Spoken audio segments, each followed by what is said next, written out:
સમગ્ર દેશમાં લોકતંત્ર માટે ચિંતાજનક વોટ ચોરી અંગે જનનાયક અને લોકસભા વિપક્ષ નેતા શ્રી રાહુલ ગાંધી દ્વારા બેંગલુરુ સેન્ટ્રલ લોકસભાના વોટ ચોરી અંગે કરવામાં આવેલ તથ્યાત્મક વિગતોની સિલસિલાબદ્ધ હકીકતો અંગે તારીખ 7 ઓગસ્ટના દિલ્હી ખાતે પત્રકાર પરિષદ રજૂ કરી હતી। વોટ ચોરી દ્વારા લોકશાહી ખતમ કરવા નીકળેલી ભાજપનો અસલી ચહેરો દેશ સમક્ષ ખુલ્લો પડી રહ્યો છે। સમગ્ર દેશને વોટ ચોરીએ હચમચાવી દીધું છે। ભાજપ સરકાર અને તેના મળતિયા અલગ અલગ રીતે વોટ ચોરી કરવામાં આવતી હતી। વિવિધ મતક્ષેત્રમાં નકલી મતદાતા, ખોટા ફોટો અને ફોર્મ 6નો દુરુપયોગ થતો જોવા મળ્યો હતો। દેશ સમક્ષ આ તમામ વોટ ચોરીનો મુદ્દો મૂકવામાં આવ્યો હતો। ચૂંટણી પંચની બંધારણીય જવાબદારી બને છે નિષ્પક્ષ રીતે ચૂંટણી થાય। કોંગ્રેસના નેતા ચૂંટણી પંચને સવાલ કરે, જેનો જવાબ ચૂંટણી પંચે આપવાને બદલે ભાજપ જવાબ આપે છે। મહાદેવપુરામાં વોટર લિસ્ટમાં મુખ્ય 5 રીતે હેરાફેરી થઈ હતી। સમગ્ર દેશમાં જનતા ભારતીય જનતા પાર્ટીથી ત્રસ્ત તો છે, સાથે સાથે જે રીતે દેશમાં ભ્રષ્ટાચાર થઈ રહ્યો છે, લૂંટ થઈ રહી છે, દરેક જગ્યા પર ચોરી થઈ રહી છે, પરંતુ વોટની ચોરી થતી હોય એવું ભારત દેશના ઇતિહાસમાં પહેલીવાર થઈ રહ્યું છે। અને એ પણ ભારતીય જનતા પાર્ટી પડદા પાછળ રહીને ચૂંટણી પંચના માધ્યમથી વોટ ચોરી કરાવી રહી છે। ચૂંટણી જીતવા માટે કાવા દાવા અને સામદામ દંડ ભેદની નીતિનો ભાજપ અપનાવે છે। હવે ચૂંટણી પંચનો પણ દુરુપયોગ થઈ રહ્યો છે। જે ચૂંટણી પંચ સ્વાયત્ત સંસ્થા છે, જેની જવાબદારી છે તે તટસ્થતાથી, પારદર્શકતાથી, પ્રામાણિકતાથી ચૂંટણી થવી જોઈએ।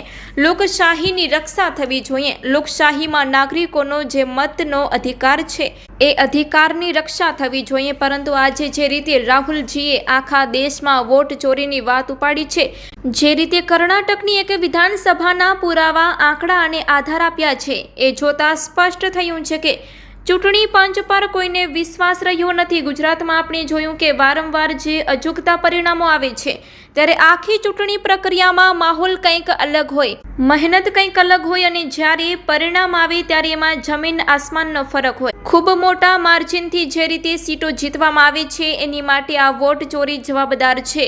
જેમાં ડુપ્લિકેટ વોટર, એક જ વ્યક્તિનું એક જ વોટર લિસ્ટમાં એકથી વધુ વખત નામ, જેમાં કુલ 11,975 ડુપ્લિકેટ નીકળ્યા।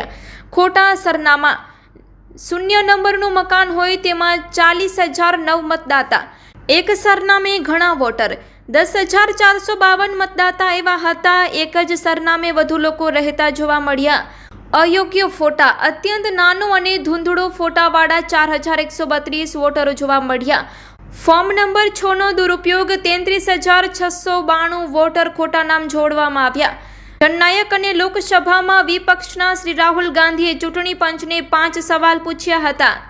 પહેલો પ્રશ્ન હતો કે તમે મતદારોની યાદી ડિજિટલ મશીન રીડેબલ ફોર્મેટમાં ભારતની જનતાને કેમ આપતા નથી?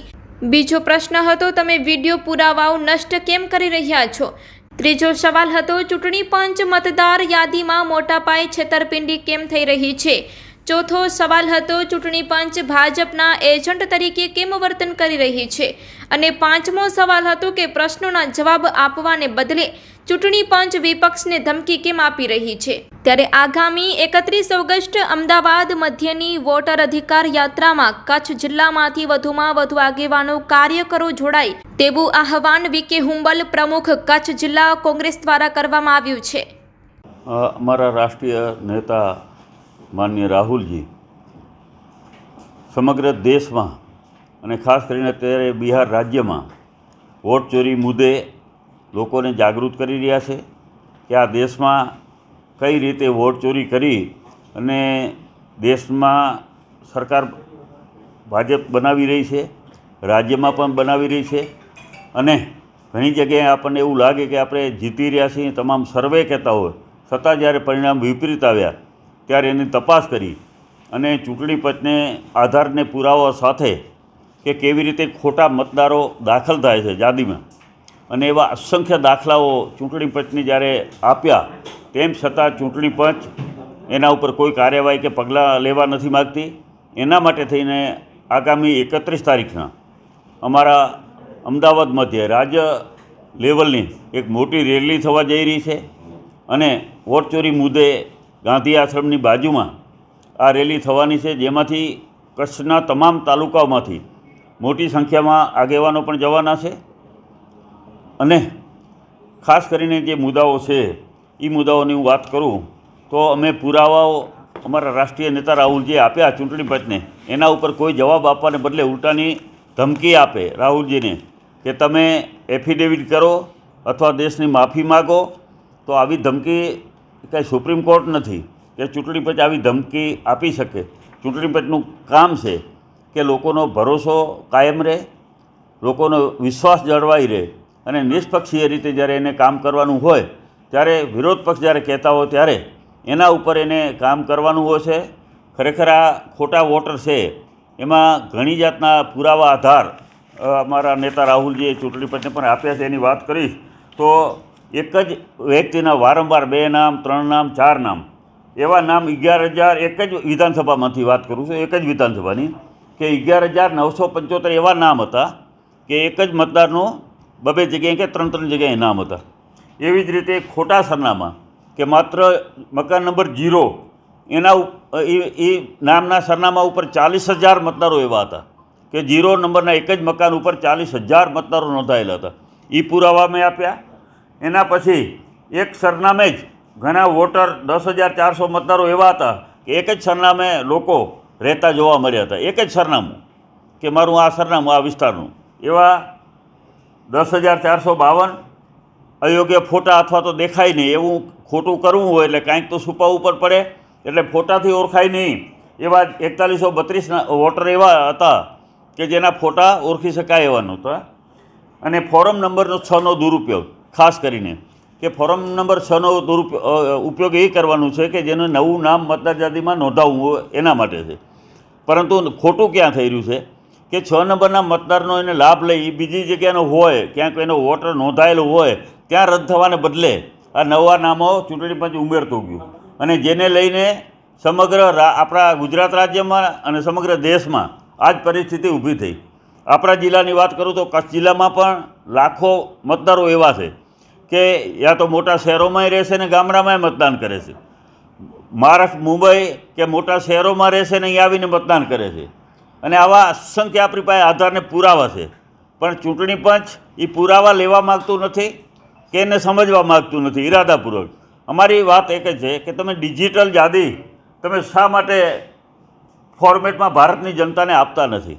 ડિજિટલ યાદી આવે તો ઓટોમેટિક બધાય જોઈ શકશે, દૂધનું દૂધ પાણીનું પાણી થઈ શકશે. અને જ્યાં ડબલ નામો છે અત્યારે તમે એને ચૂંટણી કાર્ડ તમે મિલાવો તો તમને ખ્યાલ આવી જાય.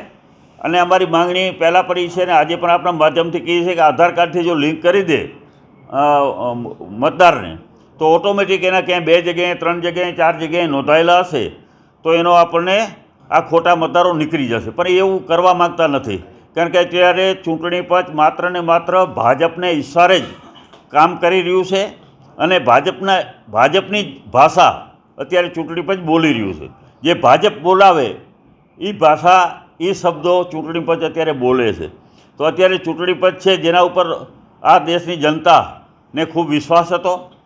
લોકશાહી બચાવવાની હશે, લોકતંત્ર બચાવવાનું હશે તો ચૂંટણી પંચે નિષ્પક્ષીય રીતે કામ કરવું પડશે, પણ અત્યારે એ નથી થતું. તો આનો વિરોધ અત્યારે અમે આજે રાજ્ય લેવલની એક રેલી કરવા જવાના છીએ.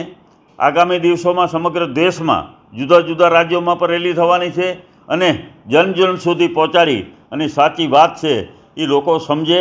અને મતદારો આખો દિવસ તમે લાઇનમાં ઊભા રાખો, એ મતની તો કોઈ કિંમત જ નથી રહેતી. આપણે બધાએ જોયું છે કે અહીંયા પણ આપણે જોયું હશે કે 4 વાગ્યા પછી મતદાનની ટકાવારી એકદમ વધી કેમ જાય છે. તો ક્યાંક ને ક્યાંક ખોટું મતદાન પણ થઈ રહ્યું છે. એમાં વહીવટીતંત્ર, પોલીસ તંત્ર અને ચૂંટણી પંચ બધા અત્યારે ભાજપને સાથે મળી અને લોકતંત્રની હત્યા કરવા માગે છે. તો એના માટે થઈને અમે મોટી સંખ્યામાં ત્યાં જવાના છીએ અને ખાસ કરીને આગામી 2 થી 6 તારીખ સુધીમાં સમગ્ર તાલુકાઓમાં પણ અહીંયા કને અમે સભાઓ અને સંમેલન જેવું કરવાના છીએ 10 તાલુકામાં. ત્યાં પણ લોકોને આ મુદ્દાઓ અને ઘણા બધા કચ્છના મુદ્દાઓ છે એના માટે પણ અમે લોકો સુધી અમે જવાના છીએ. બીજો મુદ્દો મારે અહીંયા આજે સ્થાનિકનો પણ 1-2 મુદ્દાઓ છે હું આપને કહેવા માગું છું કે કચ્છ જિલ્લામાં કાયદો અને વ્યવસ્થા કેટલી હદે કથરી ગઈ છે. તમે વિચાર કરો કે મોબાઈલ માટે 200-500 રૂપિયા માટે લોકો હત્યા કરતા નથી અને એનાથી ગંભીર બાબત શિક્ષણ સંસ્થામાં પર ક્યાંક ને ક્યાંક આ દૂષણ ઘૂસ્યું છે. ગઈકાલે જ લગભગ આપણે એક દીકરીને એક વિદ્યાર્થીએ સરી મારી આજે એમનું કરુણ મોત થયું છે. ખૂબ જ પીડાદાયક અને દુઃખ આપણને થાય આવી ઘટના અહીંયા કને કચ્છમાં પણ બને. થોડા દિવસ પહેલાં અત્યારે આદિપુરમાં પર આપણે કોલેજમાં જોયું તો પ્રિન્સિપલને લાફા મારી દેવા જાહેરમાં. તો આ શું અત્યારે આ નવું જનરેશન કઈ દિશામાં જઈ રહ્યું છે? ખૂબ ગંભીર પરિસ્થિતિ આપણા જિલ્લામાં પણ છે. એવી જ રીતે આપણે રોડ રસ્તાની હાલત તમે જોઈએ તો 3 યુવાનોના ગઈકાલે મોત થયા. કન્ટેનર પડી જાય રસ્તા ઉપરથી તો એ રસ્તા કેટલા જર્જરિત હશે. 70-80% રસ્તાઓ કચ્છ જિલ્લાના અત્યારે ખરાબ છે. કચ્છના તમામ 6 ધારાસભ્યોને સાંસદને એની કોઈ ચિંતા નથી. નવા રોજ ઉદ્ઘાટનો થાય એમાં પહોંચી જવાનું, પરંતુ તમારે જે મૂળ રસ્તાઓ છે એને તો તમે સુધારો. અત્યારે ખૂબ ખરાબ હાલત જિલ્લામાં થઈ રહી છે તો એના માટે એ જવાબદાર છે. અને અમે તો આજે કીધેલું પણ છે, નિવેદન પણ આપ્યું છે કે ખરેખર આના માટે થઈ અને નેશનલ હાઈવે ઓથોરિટી ઉપર પણ પોલીસ ફરિયાદ થવી જોઈએ. કારણ કે આપણી પાસે ટેક્સ વસૂલ કરે છે, ટોલ ટેક્સ લે છે, તો એની જવાબદારીને ફરજ પણ છે કે સારા રસ્તા આપે. ત્રીજો મુદ્દો અત્યારે અમારો હતો આપણે નેત્રામાં. તમે આરોગ્યની કચ્છની પરિસ્થિતિ આપણે જોઈ કે જે આરોગ્ય સમિતિના ચેરમેન છે, જે જિલ્લા પંચાયત હસ્તક આરોગ્યની વહીવટ ચાલી રહ્યો છે, પણ એ નેત્રાના લોકો કેટલા ત્રાસી ગયા હશે કે ત્યાં એક દર્દીને ઓક્સિજન નથી મળતું.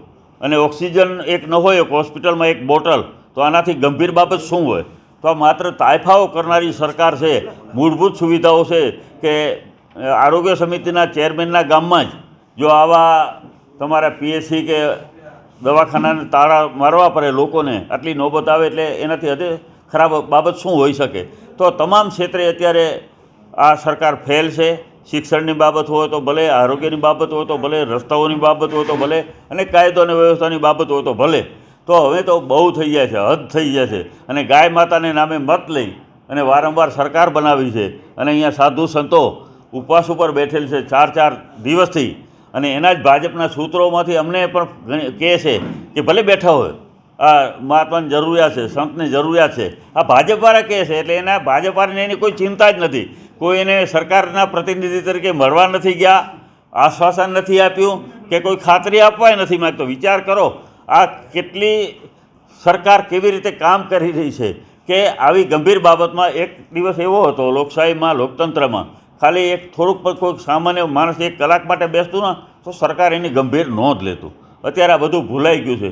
જે કરવું હોય તો કરે, સરકારને કોઈ ચિંતા નથી. તો ગાય માતાને નામ લેનારી, મત લેનારી સરકાર, ગાય માતાને નામે સત્તામાં આવેલી સરકાર જ્યારે સંતોનું પણ સાંભળતી ન હોય તો પ્રજાનું એ શું સાંભળશે?